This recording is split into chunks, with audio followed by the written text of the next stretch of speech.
in the books. And while we have multiple starters return, seems like it was still another rough day for the offense. But should we even be concerned about it at this point? Me and Bobby going to talk about it all and more right after this.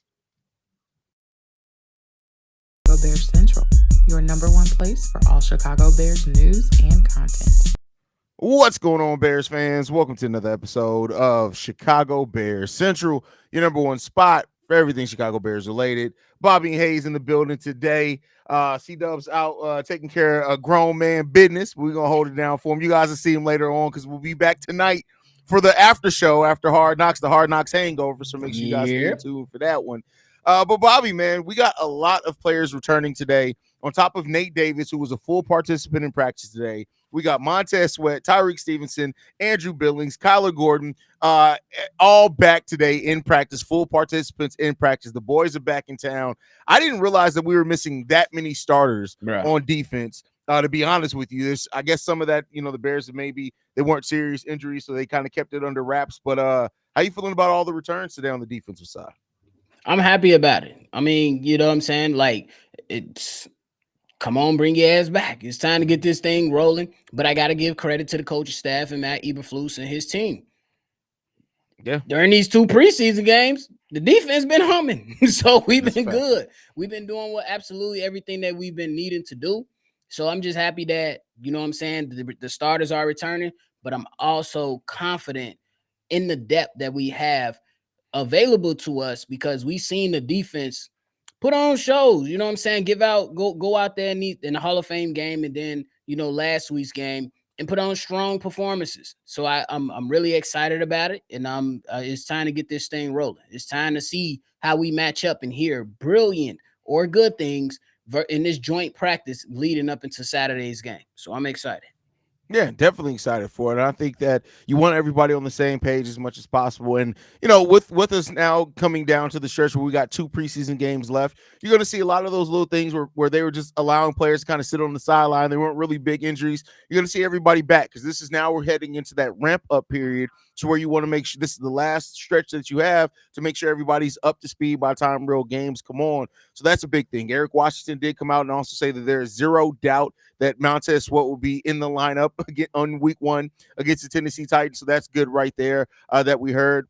And Nate Davis returning. He returning with that starting offensive line. He played on 7-7 and 11-on-11 drills. So we'll see if he ends up taking the field on Saturday against the Cincinnati Bengals. But when we look at because we were all kind of impressed by how that offensive line performed, Bobby, get Nate Davis back to that. Have you seen enough to where it may be a question? Does Nate Davis have to compete for the starting job, or do you think Nate Davis is going to roll right back into that starting lineup on that offensive line?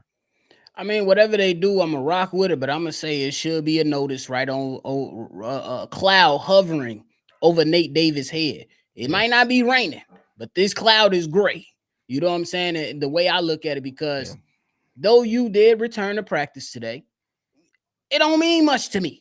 You know what I'm saying? And I'm not going to say it's not important, but I'm going to say it doesn't mean much to me in this regard. Simply because every time it seems like he's ready to come back, something else is happening with Nate Davis. So I want to see him string together a number of practices, and then let's get some game film on him. Because what I've seen so far, I'm comfortable. And what we read, I'm comfortable with, like, hey, Matt Pryor is looking like a good right guard. Mm-hmm. Hey, Ryan Bates has been making noise and filling in for you while you've been dealing with what you've been dealing with. I'm not saying it's not real, but I'm just saying you ain't been here.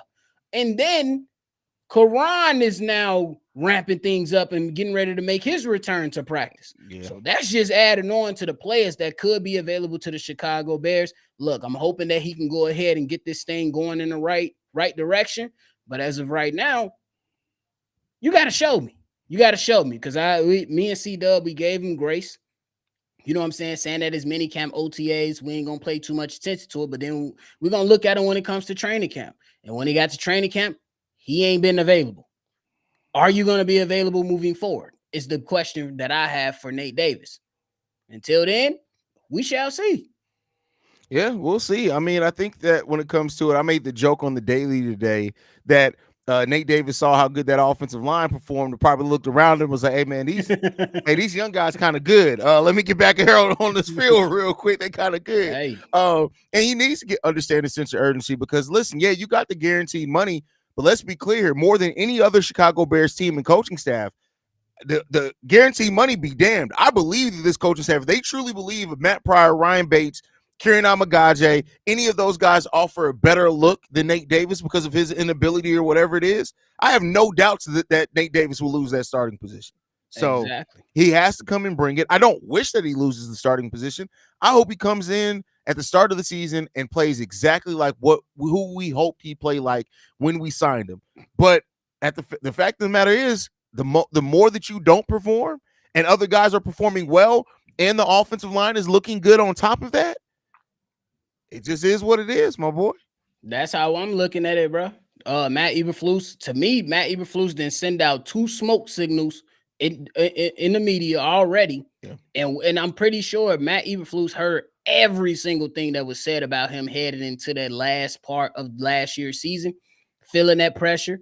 And I'm pretty sure that this entire staff know what they have at their disposal with all the additions on defense, especially the young talent you have over on the defensive side, along with the defense the offense and the additions you made on offense. This team feels like they can, make some noise, and the urgency is there. So you're gonna have to be a part of this movement forward, or you're gonna get left. I really believe if he don't get his stuff together, he's going to get left, because you seeing right now that the depth is good enough. And I'm with you.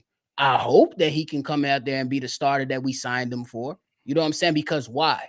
Because then we look at the depth of the other guys who we seen and had good showings out there during preseason. We're like, damn, we got some good depth at offensive line.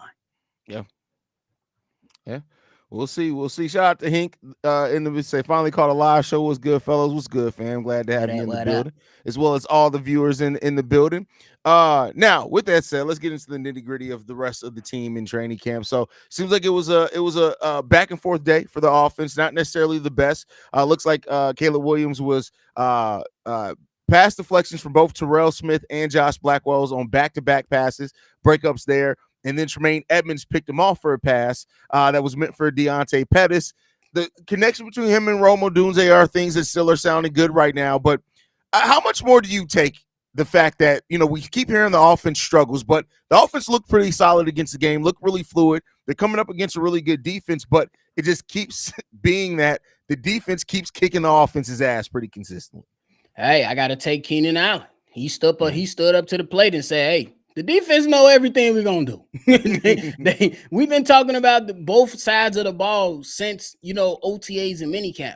The defense knows everything that we're going to do. So I'm not going to take it too much to account, because though we've heard reports that they've been struggling against their own defense, against a decent defense and a defensive head coach that I believe can coach up a defense in the Buffalo Bills, the Bears looked all right. So I'm not even gonna trip on that. And it's already been reported that Matt Eberflus has looked at Caleb Williams and said, we throwing the whole sink at you, bro.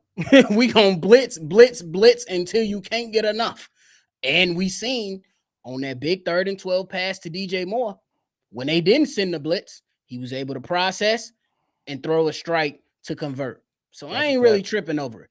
And it's just iron sharpening iron, in my opinion. Make it tough on this kid. So when he goes into these divisional games of the second half of the season, or some big time game, especially when you got to go up against San Francisco this season, you make it work. Because no, from what's being said is no team is gonna blitz at the rate that Matt Eberflus has been blitzing Caleb Williams. So I'm good. Yeah, I mean, and he's like you said, he handled the blitz really well. The pressure, and so if they're just like you said, forging him through the fire of the blitz that is the Chicago Bears, hey, get it done, man. That's everything is built around putting Caleb Williams in a good situation to maximize his development. And he said it early, by the way. Shout out to my pops. But he said it in an interview too, like he feels like a kid in the candy store with the weapons he has on this offensive side. The Bears have given him the weapons, and don't overlook how important having a really good defense is going to be for Caleb Williams as well. Of course, when the football season starts, of helping him get in football in good position, helping get the opposing offenses off the field. But on top of that, moments like this in training camp, they're helping his development. They're forging his development because he's playing against what we hope is one of the best defenses in the game of football this year. So, and he gets to play against that every day. For real. And it's only going to make him better. I believe that right now the plan that's in place is only going to help him because, you know what I'm saying, when we face a defensive rival in Minnesota, especially with Brian Flores, we seen what he threw at Justin Fields that got him hurt. We seen that. And I can imagine that more coaches are going to look at the Chicago Bears team and say, hey, they got a rookie quarterback out there. Let's see if we can force him into some mistakes. Let's see if we can take advantage and disguise some type of thing. And if we all go back and look at the film from this past Saturday against the Bills, Sean McDermott he didn't throw the whole thing at him, but he threw some type of disguises at Caleb Williams that Caleb Williams absolutely had to diagnose and work through. And he came out on the other side of that. So I'm excited for him. Keep going through those struggles. Keep going through it because it's only going to make him better. It's only going to make him better. Yeah. Now, as far as some people that haven't been having it as easy in training camp, I don't know if you got to see this one yet, Bobby, but from Parker Hurley, he mentioned that Noah Sewell keeps falling down the linebacker depth chart. I see. And he may have it may be difficult for him to make the final 53-man roster. Now, keep in mind, we drafted him in the 5th round. Am I not mistaken? I believe it was, like 5th or 6th. Yep. And so, to come in, Micah Baskerville, who's played really good so far through the limited time in preseason. Sewell was a guy that we were really, really excited about. And he's not been healthy throughout most of his training camp period. So it's not like he's really got a chance to get on the field and shows he's developed much at all. But when you have Baskerville that's bringing it, you have Noah Sewell who hasn't been healthy. There's a chance that he could even end up put on the IR from what we're hearing. How does this make you feel about Noah Sewell and his future with the Chicago Bears? It's unfortunate. You know what I'm saying? And I don't wish injuries on anybody. I want all these guys to come out there and attack their goals and be able to make it. You know, he's been a part of the NFL for a year now, so he has some skin in the game, but I don't want his career to be over within just 2 years. I don't think that's going to happen, but it's going to be a little bit, you know what I'm saying, tougher for him to climb up somebody's depth chart. And honestly, when you're constantly getting injured, that hurts your chances. You know what I'm saying? So unfortunately, we had high hopes of this young player. But I can't fault the Chicago Bears for saying, hey, the best ability is availability and going with the guys that's been there throughout the entire process. And Baskerville got a pick 6 in the crucial. It probably went because the Bears pretty much had the game, held on. Yeah. But it was just one of those. You want guys that can play make. What was the biggest thing Ryan Poles wanted to see out of Jalen Johnson? Yeah, we know how good you are, but can you make plays? And I think they give people extra points with that. So it's unfortunate for Noah Sewell because we all just talked about it on Sunday's post game. Why haven't we seen him receive opportunities in the pass rush? The problem is he ain't healthy. That's the problem. So we can't see him. And I think that right now with a team that has the expectations or the belief within their building to fight for the North, to fight for a playoff position, you just can't overlook what you already have. You can't. That's a fact. That's a great way to word it. You can't overlook what you already have, especially if you haven't had an opportunity to bring it. Now, I want to bring up this comment from Jude. Says, I don't see Noah making the roster this season. Practice squad bound, in my opinion. Well, the problem with that, Juju, is that Noah Sewell being as young as he is and how good he did play in college and how much potential is there, if they put him on the practice squad, another team's going to sign him. I would say he probably doesn't even stay on the practice squad 2 weeks before another team would take him away off the practice squad. So I agree with that. That's why you hear, like, even in this, Parker saying that the Bears may put him on the IR, because what that does in that case, that means that it keeps another team from signing him. So, we'll see what happens. He could make that initial 53-man roster. You put him on the IR, you keep another team from picking him up. But we'll see. We'll see what happens there. Yeah, man. It's just unfortunate for Noah Sewell because I still believe he has some type of game. It's just that I don't know how much game he has because we haven't seen much of him. Every time we look around, he can't find minutes or, you know what I'm saying, he's injured. and it's just an unfortunate situation. But these type of things happen all the time in the NFL, and I hope he find this footing. That's what I'm gonna say. Yeah, facts. We got a super chat here from Joel. Says, I don't think we should bring another defensive end. I like what we've seen from Booker and the other edge rusher. Well, that gets us into the next topic. We could talk about it. Ooh. So we'll talk about that, but then also we got the word that the Bears have inquired about Matthew Judon from the New England Patriots. And I think that what Judon would do is that you bring in a veteran that still has been productive. What, 15 and a half, 12 and a half sacks the last 2 full seasons he played. He only played 4 games last year and still had 4 sacks in those 4 games. But what do you think about it, Bobby? Do you think that they should look to still bring in another edge? Do you think a guy like Matthew Judon is the best of both worlds, because it doesn't stop necessarily the future of Austin Booker, where you can bring him along slowly? You don't have to throw him right out there as a starter. What do you think, Bobby? It's one of those things, because I believe if you do go after Matthew Judon, or have, like we talked about yesterday, a Hassan Reddick, that means you trying to push those chips in the middle of the table and saying we going for it. You know what I'm saying? Or at least we want to have the best chance possible. And it's a thin line between it, because you don't want anybody to come in to stunt the growth of what we believe Austin Booker can be. Now it's reports coming out and rumors being said and different statements being said that this could be the next Jason Pierre-Paul. I said, hold on, let me look at some tape. So I watched some tape that, and I'm like, okay, it's interesting. So it's one of those interesting things, because you want this young player to grow, but you like, man, it's some disgruntled people out there that can really have a huge impact on your squad. Now, when we talk about Matthew Judon, I believe he is coming off one of those serious injuries. So it's definitely a question. And when I think about it, is it kind of the same thing with Nika Ngakoue? You know what I'm saying? Similar. Because he's coming off a major injury, probably can be about 10 million. Judon is looking for a long-term deal. So does the money make sense?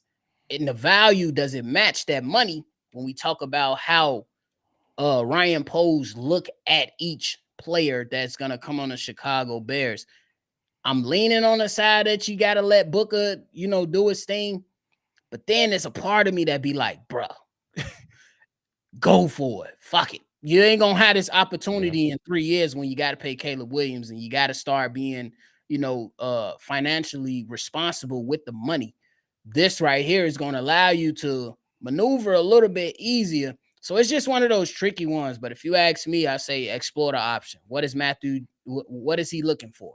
Is it something that makes sense for the organization? Because we already know that Eric Washington is going to rotate these guys. So Austin Booker is still going to get the reps. It's just that, man, game changes things. And a guy like Matthew Judon or Hassan Reddick, if they are even exploring their option, those can be deciding factors when you need that one sack within the last couple minutes to get the ball in the offensive hands, and then we get in victories formation. So it's a tough one, because it can go either way when you talk about these prospects that's available. Yeah, you're talking about in Judon, a guy who at the least amount of sacks he's ever had in the season is 4. Sheesh. And that's last season only playing 4 games, and his rookie year playing 14 games. That's the least. The lowest he had other than that was 6. This guy he simply put just gets to the quarterback. Exactly. And so if you were to make that type of move, like, that is, again, signifying that this Bears team isn't just settling for being good. They trying to win something this year. Facts. So but the last thing that I reported is that it could take a 5th, maybe even as high as a 4th round pick to get him in.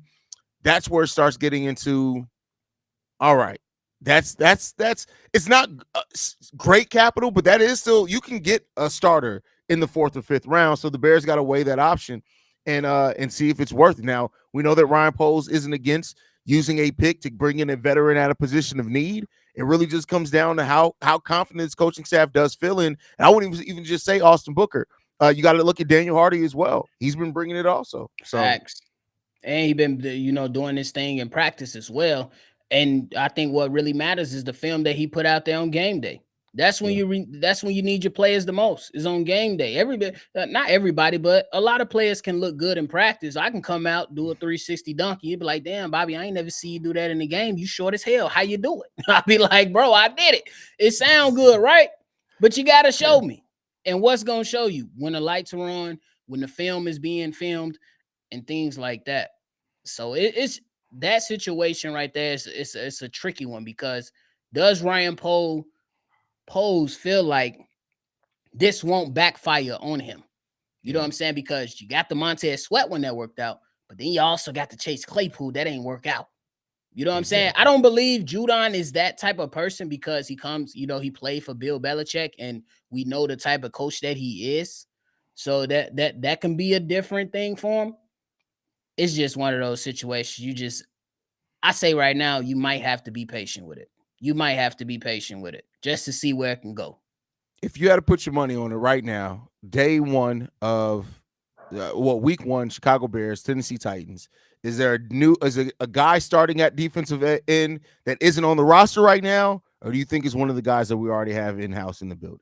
The fan in me tells me, I say go for it. Fuck it. Who cares? But my logical reason is gonna say that the Bears stick this thing out. Simply because you've seen some glimpses of Dominic Robinson, you've seen Daniel Hardy performed this past game, but then you also in the previous game, in the Hall of Fame game, you seen Khalid Kareem perform. Yeah. Austin Booker performed in both of those games. Then you still haven't seen DeMarcus Walker. You still, well, not much of them. You ain't seen Montez Sweat out there. You know what he's gonna bring. If you ask me to bank my money, I'm gonna say that the Bears ride out with what they got because they generated 8 sacks in the game. I know it's preseason, but they generated 8 sacks in the game. You can't overlook that. And I'm pretty sure the coaching staff, as brilliant as they are, they will not overlook that of what they have. Yeah, great points. Great points. No notes on that one. Anything left, Bobby? Anything out of training camp we haven't talked about? Anything you want to catch up on?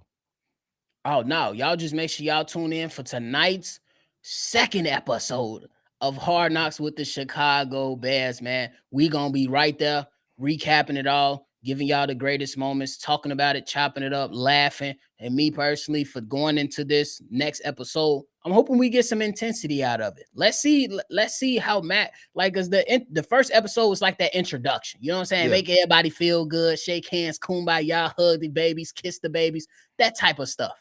But let's see some more intensity out of these guys, and let's continue to root on our Chicago Bears and hope that they are moving in the right direction.